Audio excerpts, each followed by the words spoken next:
এই না না শুন শোন আরে তুই ওয়েট করিস না তুই আর শ্রেয়াংশী বেরিয়ে যা। ওকে হ্যাঁ বাই।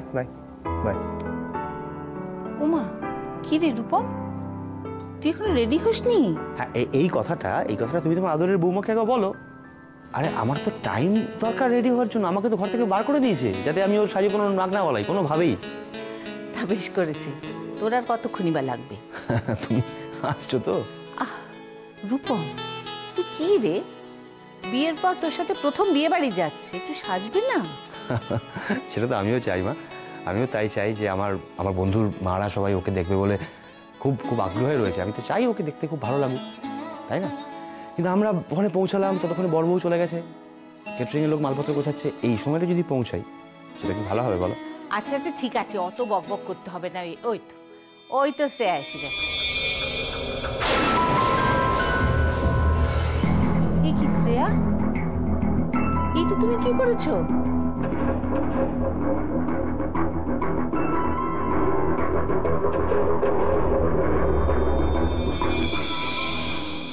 রূপসা এত সাহস পায় কোত্থেকে?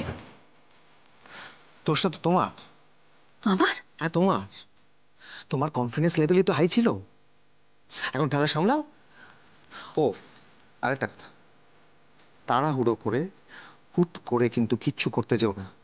শ্রেয়া যদি পুলিশে খবর দেয় না, প্রবলেম হয়ে যাবে। আমি বুঝতে পারছি না রূপসা এত সাহস পাচ্ছে কোত্থেকে। আচ্ছা তোমার কি মনে হয় সাহসটা কে জোগাচ্ছে? ওকে সাহস ভরসা জোগাচ্ছে তো শ্রেয়া। কি বলতে চাইছিস? তার মানে ও এত চালাক যে সমস্ত কিছু আন্দাজ করতে পারছে? আচ্ছা কোন অ্যাঙ্গেল থেকে দেখে তোমার ওকে বোকা বলে মনে হয় বলো তো? রূপসা যে একটা সমস্যায় আছে সেটা শ্রেয়া ওর আচরণ দেখেই বুঝতে পেরেছে, তারপর চাপ দিয়ে কথা আদায় করে নিয়েছে।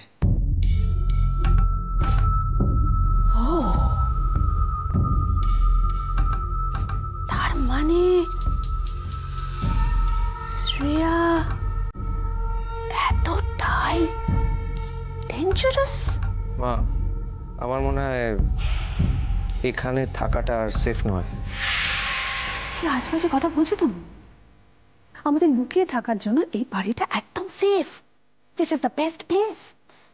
আচ্ছা মা লুকিয়ে থাকাটাই তো আমাদের উদ্দেশ্য নয়, আমাদের তো টাকার দরকার, টাকা জোগাড় করতে হবে। তো ব্যাপারটা যদি এই পর্যায়ে যায় তাহলে তো রূপসার উপর চাপ দিয়েও টাকা জোগাড় করা যাবে না। ও কান্নাকাটি করে একটা সিন ক্রিয়েট করবে, ব্যাপারটা তো ওপেন হয়ে যাবে। দাঁড়াও, আমাকে ঠান্ডা মাথায় একটু ভাবতে দাও। সব দোষ তোমার।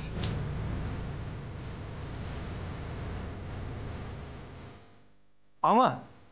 ইয়েস তোমার। তুমি নিজেকে পাল্টাবে না নীল। তুমি জানো না আমরা এখানে টাকা জোগাড় করতে এসেছি, আর তুমি সেটা ভুলে গিয়ে শ্রেয়ার পেছনে সর্বদা লেগে রয়েছ। ডিসকাস্টিং। এখন কি করতে হবে তাই বল। দাঁড়াও, লেট মি থিঙ্ক। আপনি দাঁড়াও।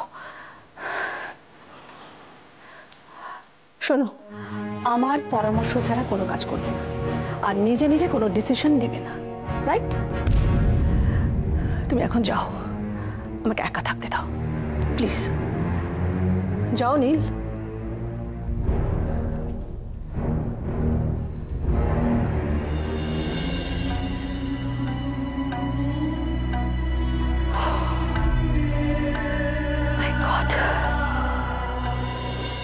না শ্রেয়া, এটা কিন্তু রূপম ঠিকই বলেছে। এই প্রথম তোমরা দুজনে মিলে একসাথে বিয়ে বাড়ি যাচ্ছ, তোমাদের বিয়ের পর এই কটা মাত্র গয়না পরেছো, তাও তো আবার ইমিটেশন গুলো পরেছো মনে হচ্ছে। আমার অনেক রাত হবে ফিরতে, আর রাস্তাঘাটের যে অবস্থা আপনি তো জানেন। নিখুঁজি করেছে রাস্তাঘাটের অবস্থা। আছে তোমার কোনো কালো জ্ঞান নেই। দেখো আমার বন্ধুর মারা দিদিরা প্রত্যেকে তোমাকে দেখবে বলে হাঁ করে বসে আছে, বলেছিল যে তুমি একটা কনের সাজে আসতে। এটা কি হলো কোনো মানে হলো? রূপম দেখো, আমি তো আসলে আমি তো কি বলো, আমি তো কি আমাকে বলো। হ্যাঁ এটা কোনো মানে আছে যে কতগুলো চোর ডাকাতের ভয় আমি আমার বউকে কতগুলো ইমিটেশনের গয়না পরে নিয়ে যাবো? আর লোকে হাসবে না? লোকে হাসবে এটাতে। এইটা কিন্তু রূপম একদম ঠিক বলেছে শ্রেয়া। বলো তো, তুমি কি ট্রামে বাসে করে বিয়ে বাড়ি যাচ্ছ? ও ও হ্যাঁ, মনে পড়েছে।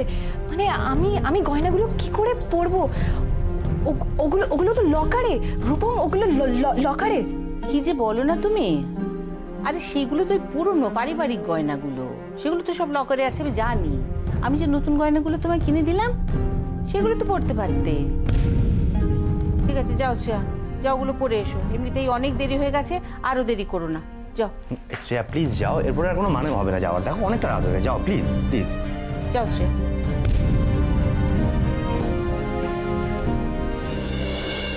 এরকম একটা সুন্দর আলমারি থাকলে মানুষ জিনিসপত্র কত গুছিয়ে রাখে, এর সেসব ইচ্ছে করে না। সব জিনিস গুজে গুজে রেখে দিয়েছে। ছি ছি ছি ছি ছি ছি। ও মা, তুই এখানে? বোনের মোস্তাটানো হয়েছে, এবার আমার হাতে হাতে একটু কাজ করো। তোর যদি এরকম কাজের ছেলে হয় না, শ্বশুর বাড়ি থেকে দুদিনে তোকে দুধ কিনতে। ভালোই তো হবে গো। দেখো দিভাই শ্বশুর বাড়ি চলে গেছে, আজকে যদি ও থাকতো তাহলে কত সুবিধা হতো বলো তো। তোমার সব কাজ একাই সামলে দিত। সেই মেয়েটার কত শখ ছিল এরকম একটা আলমারি হবে ওর। কোনোদিন তো মুখ ফুটে কিছু চাইনি, আজকে যখন সত্যি সত্যি সবকিছু হলো তখন মেয়েটাই আমার ঘরে নেই। তবে ভগবান ওর দিকে মুখ তুলে চেয়েছে। ওর কি কিছুর অভাব আছে? রাধা গোবিন্দকে সব দিয়েছে। মা, মা শোনো না গো। কি বলো? বলছি তুমি একবার দিভাইকে একটা ফোন করবে। তুমি বরং ফোন করে বলো তোমার ওর জন্য খুব মন কেমন করছে, তাহলে নিশ্চয়ই আসবে। আমার তো মন কেমন করেই বল। আমার তো মনে হয় আমার মেয়েটা দুদিন এসে আমার কাছে থাকুক। কিন্তু কিন্তু কি? কিছু না। বুঝেছি, তুমি ভাবছো দিভাইয়ের এখানে থাকতে কষ্ট হবে, তাই তো? ওখানে তো কত আরামে থাকে বল। এখানে তো কোনো কিছুই ওর জন্য করতে পারবো না, একটা আলাদা ঘরও ওকে দিতে পারবো না। আমার মেয়েটার কষ্ট হবে। তাতে কি হয়েছে গো? তুমি দিভাইকে এই চিনলে? ও বাড়িতে আরামে থাকে তো কি হয়েছে, এটা তো নিজের বাড়ি। ঝিমলি, বিয়ের পর শ্বশুর বাড়িটাই মেয়েদের নিজের বাড়ি।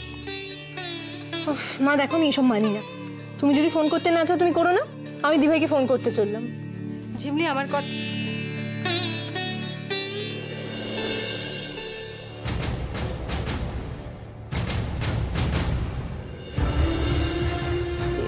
এবার এবার কি হবে? কি বলবো মাকে আর রূপমকে আমি? ইস, খুব বিশ্রী ভুল হয়েছে। আজ সকালেও যদি লকার থেকে গয়নাগুলো বের করে নিয়ে আসতাম তাহলেও এই পরিস্থিতি হতো না।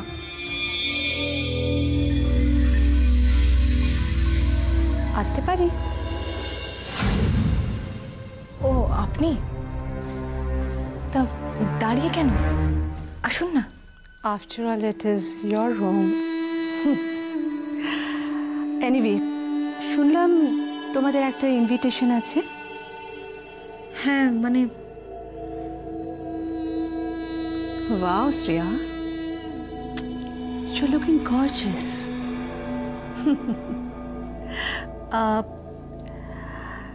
কিন্তু একটু জুয়েলারি সম্পর্কে কনসিয়াস থাকা উচিত ছিল। হেই, মাইন্ড করলে না তো? Please don't take it otherwise. আমি নিজের মতো করে বললাম। তা কখন যাচ্ছ? কটা বাজে জানো? সেটাই তো ভাবছি, কখন যাব। ভাবছো মানে? রূপমকে বাইরে দেখলাম বসে ওয়েট করছে, আর তুমি ভাবছো? You're just joking. জোক? ভালো বলেছেন। আন্টি আপনি বোধহয় জানেন না যে ওই গয়নাগুলো যদি আমি এক্ষুনি না পরে বেরোই তাহলে মা আর রূপমের কাছে কতগুলো জবাবদিহি করতে হবে আমাকে। আর একটু আগে আপনি কি বলছিলেন যেন? গয়না নিয়ে কনসিয়াস।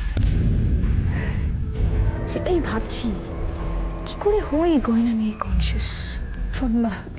এতে ভাবার কি আছে শ্রেয়া? যা আছে সেটাই পরে যাও।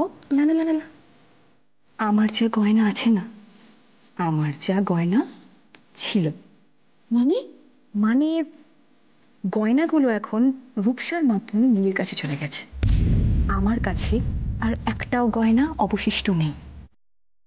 আর এই পুরো ঘটনাটা বাড়ির লোকরা কিন্তু জানে না।